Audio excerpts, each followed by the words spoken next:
یہ کہانی ایک ایسی لڑکی کی ہے جو ایک عام زندگی گزار رہی تھی، مگر اس کا انجام ایسا ہوا کہ آج بھی اس کی کہانی لوگوں کے دلوں میں خوف پیدا کر دیتی ہے۔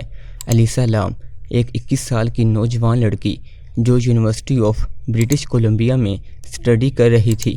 الیسا اپنی زندگی میں ایک منفرد راستہ تلاش کرنے کی کوشش کر رہی تھی، لیکن وہ نہیں جانتی تھی کہ وہ راستہ اسے ایک خوفناک اور پراسرار انجام کی طرف لے جائے گا۔ السلام علیکم دوستو، میرا نام ہے شعیب اور آپ دیکھ رہے ہیں ڈیپیکس ٹی وی۔ الیسا اکثر اپنی زندگی کے بارے میں سوشل میڈیا پر شیئر کرتی رہتی تھی۔ اس کی سوشل میڈیا کی پوسٹ سے اندازہ ہوتا تھا کہ وہ ایک ایموشنل اور گہری سوچ رکھنے والی لڑکی تھی جو اپنی زندگی کے حالات کو الفاظ میں ڈھالنے کا ہنر جانتی تھی، مگر انہی پوسٹ میں کہیں نہ کہیں ایک چھپی ہوئی اداسی، ایک اندرونی کشمکش بھی محسوس کی جا سکتی تھی۔ 2013 کی شروعات میں الیسا نے فیصلہ کیا کہ وہ ایک سولو ٹرپ پر نکلے گی۔ یہ اس کا پہلا بڑا سفر تھا۔ وہ کینیڈا سے امریکہ آئی، لاس اینجلس پہنچی اور وہاں رہنے کے لیے ایک ایسا ہوٹل چنا جو اپنی تاریخ میں ایک گہرا اور کالا سچ چھپائے بیٹھا تھا۔ سیسل ہوٹل۔ یہ کوئی عام ہوٹل نہیں تھا، یہ وہی سیسل ہوٹل تھا جس کی تاریخ میں خوفناک قتل، مسٹیریس سوسائڈز اور ایسے واقعات موجود ہیں جن کی وضاحت نہیں کی جا سکتی۔ یہ وہی جگہ تھی جہاں 1985 میں ایک مشہور کلر نائٹ اسٹاکر نے کچھ وقت گزارا تھا۔ کئی لوگ یہاں عجیب و غریب طرح سے موت کے منہ میں چلے گئے۔ کچھ نے چھت سے چھلانگ لگائی، کچھ کی باڈی ہوٹل کے کمروں میں پائی گئی اور کچھ لوگ یہاں سے کبھی باہر ہی نہیں نکل سکے۔ الیسا نے ہوٹل کے ایک سستے کمرے میں اپنا کمرہ بک کیا جہاں وہ دوسری لڑکیوں کے ساتھ رہ رہی تھی، لیکن جلد ہی ہوٹل اسٹاف کو ان لڑکیوں کی طرف سے شکایتیں ملنے لگیں کہ الیسا کا بیہیویئر عجیب اور غیر معمولی ہے۔ وہ اپنے آپ سے باتیں کرتی، خوف زدہ لگتی اور کبھی کبھار ایسا محسوس ہوتا جیسے وہ کسی سے چھپنے کی کوشش کر رہی ہو۔ پھر 31 جنوری 2013 کا دن آیا۔ یہ وہ دن تھا جب الیسا لام کو آخری بار زندہ دیکھا گیا۔ وہ ہوٹل کے آس پاس کے علاقے میں گئی، کچھ چیزیں خریدیں اور پھر ہوٹل واپس آ گئی، لیکن اس کے بعد وہ اچانک کہیں غائب ہو گئی۔ یہ لاپتہ ہونے کی کوئی عام کہانی نہیں تھی، کیونکہ اس کے غائب ہونے کے بعد کچھ ایسا سامنے آیا جس نے سب کو ہلا کر رکھ دیا۔ ہوٹل کے CCTV کیمرے نے وہ آخری لمحات ریکارڈ کیے تھے جب الیسا کو لفٹ میں دیکھا گیا تھا، اور یہ ویڈیو آج تک انٹرنیٹ پر سب سے زیادہ پراسرار ویڈیوز میں شمار کی جاتی ہے۔ ویڈیو فوٹیج میں الیسا کو لفٹ میں دیکھا جا سکتا ہے۔ وہ اندر داخل ہوتی ہے، بٹن دبانے کی کوشش کرتی ہے مگر لفٹ بند ہی نہیں ہوتی۔ وہ بار بار دروازے کے باہر جھانک رہی ہے جیسے کوئی اس کا پیچھا کر رہا ہو۔ پھر اچانک وہ عجیب و غریب انداز میں ہاتھ ہلانے لگتی ہے جیسے کسی اندیکھی ہستی سے بات کر رہی ہو۔ اس کے چہرے پر خوف اور الجھن صاف دیکھی جا سکتی ہے۔ وہ بار بار پلٹ کر پیچھے دیکھتی ہے جیسے کوئی اس کے ساتھ ہو، اور پھر وہ لفٹ سے باہر نکل جاتی ہے اور کبھی واپس نہیں آتی۔ یہ ویڈیو دیکھنے والوں کو آج بھی خوف زدہ کر دیتی ہے۔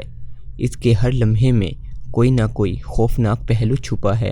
کچھ کا ماننا ہے کہ وہ کسی اندیکھی قوت کے زیر اثر تھی، جبکہ کچھ کا ماننا تھا کہ وہ مینٹلی ڈسیبل تھی۔ مگر کیا یہ سب اتنا ہی سادہ تھا یا اس کے پیچھے کچھ اور ہی تھا؟ 19 فروری 2013 یہ وہ دن تھا جب ہوٹل کے کچھ مہمانوں نے پانی کے عجیب ذائقے اور اس میں بدبو کی شکایت کی۔ کچھ کا کہنا تھا کہ پانی کا رنگ بھی معمول سے ہٹ کر تھا۔ اسٹاف نے فوری طور پر پانی کی ٹنکیوں کو چیک کرنے کا فیصلہ کیا۔ ایک اسٹاف ممبر سیڑھیوں کے ذریعے چھت پر پہنچا۔ اس نے پانی کی بڑی ٹنکی کا ڈھکن کھولا اور وہ جو کچھ دیکھتا ہے وہ ناقابل یقین تھا۔ ٹنکی کے اندر ایک بے جان باڈی تیر رہی تھی، اور وہ باڈی کسی اور کی نہیں بلکہ الیسا لام کی تھی۔ یہ کیسے ممکن تھا؟ پانی کی ٹنکی اتنی بڑی اور بھاری تھی کہ اسے اکیلے کوئی نہیں کھول سکتا تھا۔ پھر الیسا وہاں کیسے پہنچی؟ یہ خودکشی تھی حادثہ تھا یا قتل، کوئی نہیں جانتا۔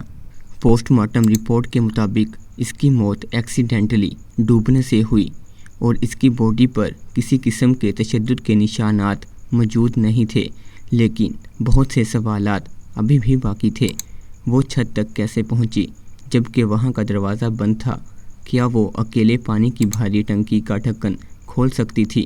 کچھ لوگوں کا ماننا ہے کہ الیسا لام ذہنی طور پر ٹھیک نہیں تھی، جس کی وجہ سے ہو سکتا ہے کہ اس نے خودکشی کی ہو۔ دوسری طرف کچھ لوگ مانتے ہیں کہ الیسا کا قتل ہوا ہے۔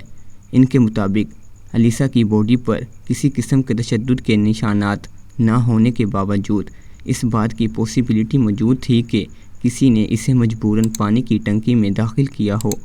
سوال یہ بھی اٹھتا ہے کہ ہوٹل کے اسٹاف نے اس کی گمشدگی کے باوجود چھت کی تلاشی کیوں نہیں لی؟ کیا وہ کسی چیز کو چھپانے کی کوشش کر رہے تھے؟ یہ ایسے سوالات ہیں جن کا جواب ابھی بھی باقی ہے۔ کچھ لوگوں کا یہ بھی ماننا ہے کہ ہوٹل پر کوئی آسیب یا کالی طاقتوں کا قبضہ ہے جس نے الیسا کو اپنی گرفت میں لے لیا۔ یہ کیس اس وقت مزید عجیب ہو گیا جب لوگوں نے حیران کن انسیڈنٹس کے بارے میں جانا۔ 2013 میں لاس اینجلس میں ایک ٹی بی ٹیسٹ کیا جا رہا تھا جس کا نام تھا لام الیسا۔ کیا یہ محض ایک اتفاق تھا یا کچھ اور پھر 2005 میں ریلیز ہونے والی ہارر فلم ڈارک واٹر کی کہانی بھی الیسا لام کے واقعے سے کافی ملتی جلتی ہے۔ آج بھی الیسا لام کا کیس پراسرار ترین مسٹریز میں سے ایک ہے۔ کچھ لوگ اسے ایک بدقسمت حادثہ سمجھتے ہیں، جبکہ کچھ اب بھی یقین رکھتے ہیں کہ اس معاملے میں کچھ ایسا ہے جسے مکمل طور پر سمجھا نہیں جا سکتا۔ کیا یہ ایک افسوسناک حادثہ تھا، کرائم تھا، یا کوئی ایسی چیز جسے انسان سمجھ نہیں سکتے؟ شاید ہم کبھی بھی اس مسٹری کا مکمل جواب نہ جان سکیں۔ آپ کے خیال میں الیسا کے ساتھ کیا ہوا ہوگا؟ کومنٹس باکس میں اپنی رائے ضرور دیں، اور ایسی مزید ویڈیوز دیکھنے کے لیے ہمارے چینل ڈیپیکس ٹی وی کو سبسکرائب ضرور کریں۔ ملتے ہیں اگلی ویڈیو میں، تب تک کے لیے اللہ حافظ۔